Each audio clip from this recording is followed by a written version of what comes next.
پھر وہاں سے خیبر درہ خیبر پار کرتے ہوئے راولپنڈی وغیرہ یا پھر جموں کے علاقے سے یا یہ راولپنڈی سے ہوتے ہوئے یہ سیدھا سری نگر پہنچے۔ اب اس کے اور کیا ثبوت ہیں؟ ثبوت تو بے شمار ہیں، وہ تو اس مختصر سے وقت میں بیان کیے ہی نہیں جا سکتے۔ یہ اب افغانی ہیں، وہاں پر عیسیٰ خیل نام کا ایک قبیلہ ہے۔ حضرت مسیح موعود علیہ السلام نے اس امکان کا اظہار فرمایا ہے، ہو سکتا ہے عیسیٰ علیہ السلام نے وہاں شادی کی ہو اور عیسیٰ خیل قبیلہ وغیرہ یا جو کچھ ہے یہ ان کی اولاد ہو۔ پھر یہ عیسیٰ علیہ السلام یہ آگے پہنچتے ہیں وہاں پر سری نگر اور کشمیر کے علاقے میں۔ اب وہاں پر یہ بات بھی قابل غور ہے کہ وہاں پہنچنے کے بعد یہ جو ایک تاریخ کی مشہور کتاب ہے فارسی کی، اس کے اندر یہ لکھا ہوا ہے روضۃ الصفا کہ حضرت عیسیٰ کا نام مسیح اس واسطے رکھا گیا کہ وہ سیاحت بہت کرتے تھے۔ ایک پشمی تاکیہ ان کے سر پر ہوتا تھا اور ایک پشمی کرتا پہنے رہتے تھے، ایک عصا ہاتھ میں ہوتا تھا اور ہمیشہ ملک با ملک شہر بہ شہر پھرتے تھے اور جہاں رات پڑ جاتی وہیں رہ جاتے، جنگل کی سبزی کھاتے، جنگل کا پانی پیتے، پیادہ سیر کرتے۔ وہ اپنے ملک سے سفر کر کے نصیبین پہنچے جو ان کے وطن سے کئی کوس کے فاصلے پر تھا، اور آپ کے ساتھ چند ہواری بھی تھے۔ نصیبین میں آپ نے اعجازی برکت سے بعض بیماروں کو اچھا کیا اور بھی معجزات دکھائے، اس لیے نصیبین کے ملک کا بادشاہ ماں تمام لشکر اور باشندوں کے آپ پر ایمان لے آیا۔ یہ پہلا پڑاؤ تھا، یہاں سے انہوں نے بنی اسرائیل کو آواز سنانی شروع کی، تبلیغ کرنی شروع کی۔ اب وہاں پر آتے ہیں یہ لوگ کشمیر میں۔ اب کشمیر میں تاریخی ثبوت تو اور بہت زیادہ ہیں، لیکن ان سب کو چھوڑتے ہوئے ایک اہم بات جو بیان کرنے کے قابل ہے، ہمارے ہندو بھائیوں کی ایک مشہور کتاب ہے بھوشیہ مہا پران، 2000 سال پہلے کا یہ لکھا ہوا ہے، اور ابھی اس کے ترجمے بھی آ گئے ہیں۔ ابھی گورکھپور گیتا پریس والوں نے اس کا ہندی ترجمہ شائع کیا ہے۔ بھوشیہ پران کا یہ وید ویاس جی کا لکھا ہوا ہے، 18 پران ہے، اس میں سے یہ بھوشیہ پران جو ہے اس کی میں ایک بات بتاتا ہوں۔ شالی واہن ایک بادشاہ تھا کشمیر کے علاقے کا، ان پہاڑ کے علاقوں کا۔ اس کی ملاقات عیسیٰ علیہ السلام سے ہوتی ہے۔ عیسیٰ علیہ السلام سے ملاقات کر کے وہ حیران ہوتے ہیں اور اس کے بعد عیسیٰ علیہ السلام سے چند سوال کرتے ہیں۔ ذرا ناموں پہ غور کیجئے گا۔ ایک سمے کی بات ہے کہ وہ شاکادھیش شالی واہن ہم شخر پر گیا، یعنی اوپر چوٹی پر گیا۔ اس نے ہونڈ دیش کے مدھیہ استھت پروت پر ایک سندر پرش کو دیکھا۔ اس کا شریر گورا تھا اور وہ سفید وستر دھارن کیے ہوئے تھا۔ اس ویکتی کو دیکھ کر شاکا راجا نے پرسنتا سے پوچھا، آپ کون ہیں؟ اس نے کہا، میں ایش پتر ہوں۔ دیکھیں، ایش پتر ہوں، کماری کے گربھ سے اتپن ہوا ہوں۔ میں ملیش دھرم کا پرچارک اور ستیہ ورت ستھت ہوں، یعنی گربھوتی، کماری کے بطن سے میں پیدا ہوا ہوں۔ آگے وہ لکھتا ہے، ایش پتر نے کہا، مہاراجا، ستیہ کا وناش ہو جانے پر مریادہ رہت ملچ دیش میں مسیح بن کر آیا۔ مسیح کا لفظ ہے۔ اب یہاں پر جو ملچ یہ کہہ رہے ہیں، یہ ہمارے ہندو اصطلاح میں اس مذہب کو کہا جاتا ہے جو ہندوستان سے باہر سے آتا ہے، بیرون ملک سے آتا ہے، اسے ملچ کہتے ہیں۔ پھر یہ کہتے ہیں، ایشا پتر نے کہا، مہاراجا، ستیہ کا وناش ہو جانے پر مریادہ رہت ملچ پردیش سے میں مسیح بن کر آیا ہوں، اس لیے میرا نام عیسیٰ مسیح ہوا۔ یہ بھوشیہ پران میں ہے، پرتی سک پرب، تیسرا کھنڈ، گیترا پرس گورکھپور، صفحہ 321 میں یہ درج ہے۔ اب آپ دیکھ لیں کہ یہ تو مسیح علیہ السلام سے بہت پہلے کی شائع شدہ ہے۔ یہ جماعت احمدیہ نے تو داخل نہیں کیا ہے نا، یا جماعت احمدیہ نے تو اس کا عیسیٰ پتر نام نہیں رکھا ہے نا، عیسیٰ مسیح جماعت احمدیہ نے تو نہیں داخل کر دیا۔ مسیح السلام تو ابھی 100 سوا سال 150 سال کی بات ہے، لیکن یہ 2000 سال پرانا مہا بھوشیہ پران ہے۔ کسی بھی ہندو بھائی سناتنی سے پوچھ لیں، اس کی مذہب میں یہ لکھا ہوا ہے یہ سب کچھ، اور یہ باتیں اس راجا سے ہوئی ہیں، آج کی چھپی ہوئی کتابیں نہیں ہیں، یہ حضرت مسیح موعود علیہ السلام سے بہت پہلے کی ہیں۔ یہ کس بات کا ثبوت ہے پھر؟ کہاں سے یہ آ گئیں یہ باتیں؟ اگر وہ آئے ہی نہیں تو یہ ساری باتیں کہاں سے یہ ثبوت مہیا ہو رہے ہیں؟ پھر اگلی بات جو سب سے زیادہ اس کے بعد اہم ہے، پنڈت جواہر لال نہرو ہندوستان کے پہلے وہ پرائم منسٹر سے آزاد ہندوستان کے، لیکن تاریخی لحاظ سے وہ ایک بہت بڑے سند مانے جاتے ہیں۔ ان کی ایک کتاب ہے انگریزی میں، اس کا اردو ترجمہ ہے تاریخ عالم کی جھلکیاں۔ وہ اس بارے میں لکھتے ہیں، تمام وسطی ایشیا، کشمیر، لداخ، تبت اور اسی طرح اس سے اگلے شمالی علاقوں میں اب بھی یہ مضبوط یقین پایا جاتا ہے کہ یسوع عیسیٰ مسیح نے اس علاقے میں سفر کیا ہے۔ پنڈت جواہر لال نہرو کوئی بات ایسے بلا تحقیق لکھنے والے نہیں تھے، ان کو ایک سند مانا جاتا ہے۔ وہ خود کسی تحقیق کی بنا پر یہ کہہ رہے ہیں کہ یہ یقینی علاقوں میں پایا جاتا ہے کہ عیسیٰ علیہ السلام اس علاقے میں آئے ہیں اور انہوں نے اس علاقے میں سفر کیا ہے۔ تو یہ چند ایک تاریخی ثبوت تھے جو میں نے بڑی وضاحت کے ساتھ بیان کر دیے۔ پھر اس کو خلاصتاً دہرا دیتا ہوں۔ عیسیٰ علیہ السلام کی بعثت کا مقصد بنی اسرائیل کو پیغام پہنچانا تھا۔ وہاں پر بنی اسرائیل صرف 2 قبیلے باقی تھے، یہودا اور بنیامین۔ 10 قبائل بلاد شرقیہ میں تھے، اور ان کا خود کہنا تھا کہ لازم ہے کہ وہ میری بات سنیں، میری آواز سنیں۔ اور میں بتا چکا کہ رسول کریم صلی اللہ علیہ وسلم نے ان کو دوسرے آسمان پر دیکھا ہے۔ اگر کسی کو آنے کا حق تھا تو سب سے نیچے جو آدم ہے وہ آتے، یا حضور صلی اللہ علیہ وسلم جو 7ویں پہ ہے وہ آتے۔ اب دوسرے پہ تو 10 قبائل نہیں نہ چلے گئے۔ تھوڑا سمجھ سے بات کرنی چاہیے، ضد اور تعصب سے ہٹ کے بات کرنی چاہیے، ان حقائق کے اوپر غور کرنا چاہیے۔ ہمارے مسلمان بھائیوں کو بھی غور کرنا چاہیے جو آسمان کی رٹ لگاتے ہیں۔ رسول کریم صلی اللہ علیہ وسلم ان کو دوسرے آسمان پر دیکھتے ہیں۔ 7ویں پہ محمد صلی اللہ علیہ وسلم ہے، پہلے پہ آدم ہے، دوسرے پر یہ کیسے آ جائیں گے؟ یہ دوسرے 7ویں پہ پہنچے ہی نہیں، پھر یہ تو بنی اسرائیل کے لیے آئے تھے، امت محمدیہ کی طرف آ کیسے سکتے ہیں؟ اب لازمی بات ہے عیسیٰ علیہ السلام یہاں آئے، اس علاقے میں آئے، اور بنی اسرائیل کے 10 قبائل کو انہوں نے پیغام پہنچایا، تبھی ان کی رسالت مکمل ہوئی، تبھی ان کی بعثت کا مقصد پورا ہوا، اور یہی حقائق ہیں، آج نہیں تو کل دنیا نے تسلیم کرے گی۔ جزاکم اللہ تعالیٰ حسن جزا، آپ نے بڑی وضاحت کے ساتھ اس بات کو ہمارے احباب کی خدمت میں پیش کیا ہے کہ حضرت مسیح ناصری علیہ السلام بنی اسرائیل کے گمشدہ بھیڑوں کی تلاش میں افغانستان کے راستے سے کشمیر آ پہنچے ہیں، اور اسی کے ذریعے سے آپ کی جو بعثت کا مقصد ہے وہ بھی پورا ہوتا ہے۔ تو میں ناظرین سے بھی درخواست کروں گا کہ ہم وقت کی رعایت سے چند ایک مثالیں اور چند ایک شواہد ہی آپ کی خدمت میں پیش کر سکتے ہیں، جس کا اصل مقصد یہی ہے کہ ہم آپ کو تحریک کریں اور آپ کی توجہ اس طرف پھیریں کہ آپ حضرت اقدس مسیح موعود علیہ السلام کی معرکۃ الآراء تصنیف مسیح ہندوستان میں کا ضرور مطالعہ کریں۔ یہ کتاب انگلش میں بھی موجود ہے اور عربی میں بھی موجود ہے۔ ہمارا جو ویب سائٹ ہے www.alislam.org، اس میں جب آپ لاگ ان کریں گے تو ہماری لائبریری سے آپ کو یہ کتاب دستیاب ہو سکتی ہے۔ کچھ ٹیلی فون کالرز ہیں اس وقت ہمارے پاس، میں سب سے پہلے ان سب کا نام لینا چاہتا ہوں۔ مکرم خیر الاسلام صاحب ہیں، مکرمہ کے عصمت رخشندہ صاحبہ ہیں، مکرم طاہر کھوکر صاحب ہیں، عامر احمد صاحب ہیں، رفیع رضا قریشی صاحب ہیں۔ ان سب سے انشاءاللہ ہم الگ ترتیب بات کریں گے، تو آپ سے میری درخواست ہے کہ اپنے ٹیلی ویژن کی آواز کو میوٹ کر لیں اور ٹیلی فون لائن کے ذریعے ہم سے بات کرنے کی کوشش کریں۔ سب سے پہلے ہم بات کریں گے مکرم خیر الاسلام صاحب سے، جو کہ اس وقت اڑیسہ انڈیا سے ہمارے ساتھ ٹیلی فون لائن پر موجود ہیں۔ السلام علیکم ورحمۃ اللہ، خیر الاسلام صاحب۔ وعلیکم السلام ورحمۃ اللہ وبرکاتہ۔ جی، میرا پہلا سوال جو تھا اس کا جواب مل چکا ہے۔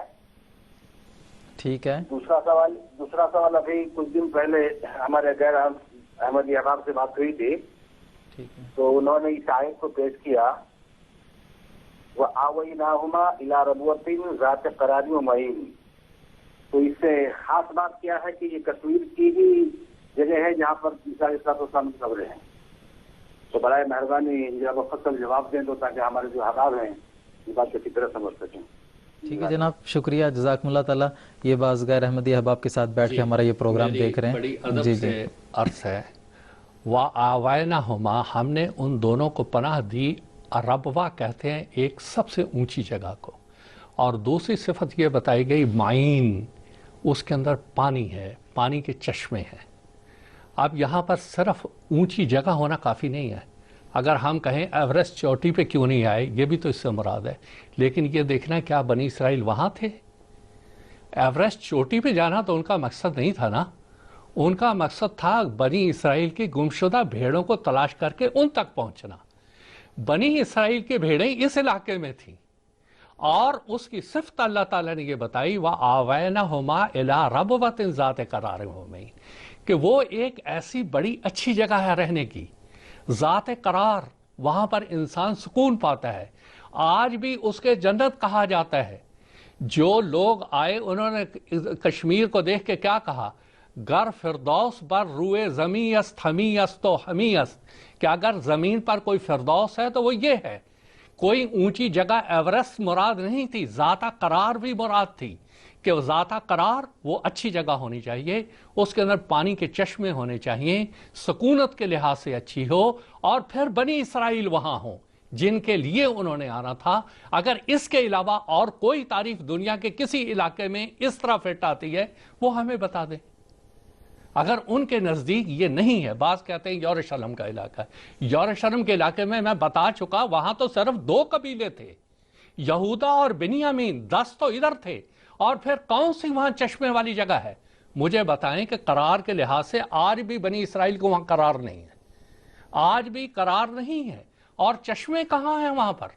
ایک آدھا چشمہ اگر جبل الشیخ یا کسی اور جگہ پر ہے وہ کوئی ایک آدھا ہے، لیکن اس کے بالمقابل کشمیر دیکھیں آپ.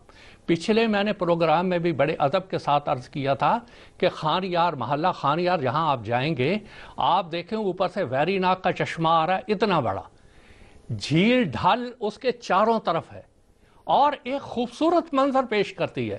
یہ میرے مولانا عطا المجیب صاحب بیٹھے ہوئے ہیں، یہ اچھی طرح ان کے یہ جس علاقے میں رہ رہے ہیں، اوپر کوثر ناگ، آدھے آسمان پر دیکھیں جا کے کوثر ناگ کتنا خوبصورت چشمہ ہے. وہ اس کے ساتھ آگے جا کے دیکھیں وولر جھیل، کتنی خوبصورت جھیل ہے، جگہ جگہ وہاں چشمے ہیں. اب یہ تعریف معین والی، اور مجھے بتائیں دنیا کے کس خطے میں صادق آتی ہے؟ اور پھر نہ صادق آتی ہے. وہاں بنی اسرائیل کا ہونا، وہاں پر امن اور قرار پانا، یہ سارا کشمیر کے علاوہ اور کہیں صادق نہیں آتا. جزاکم اللہ تعالیٰ حسن جزا. اس کے بعد ہم بات کریں گے مکرمہ کے عصمت رخشندہ صاحبہ سے، جو کہ کرناٹک انڈیا سے اس وقت ہمارے ساتھ ٹیلی فون لائن پر موجود ہیں. السلام علیکم ورحمۃ اللہ. السلام علیکم ورحمۃ اللہ وبرکاتہ. وعلیکم السلام ورحمۃ اللہ. حضور انوریت اللہ تعالیٰ کی خدمت میں محبت بھرا سلام، اور خادیان دارالمان کے تمام بزرگان کی خدمت میں بھی السلام علیکم ورحمۃ اللہ وبرکاتہ. وعلیکم السلام ورحمۃ اللہ. خاکسار عصمت رخشندہ نور الدین، یادگیر کرناٹک سے. میرا سوال یہ ہے کہ حضرت عیسیٰ علیہ السلام کا نام کس واسطے رکھا گیا؟ دوسرا سوال، حضرت مسیح علیہ السلام نے صاف طور پر کہہ دیا ہے کہ یہودیوں نے جس قدر نبیوں کے خون کیے، ان کا سلسلہ زکریا نبی پر ختم ہو گیا. اس پر تھوڑی روشنی ڈالے. جزاکم اللہ، شکریہ.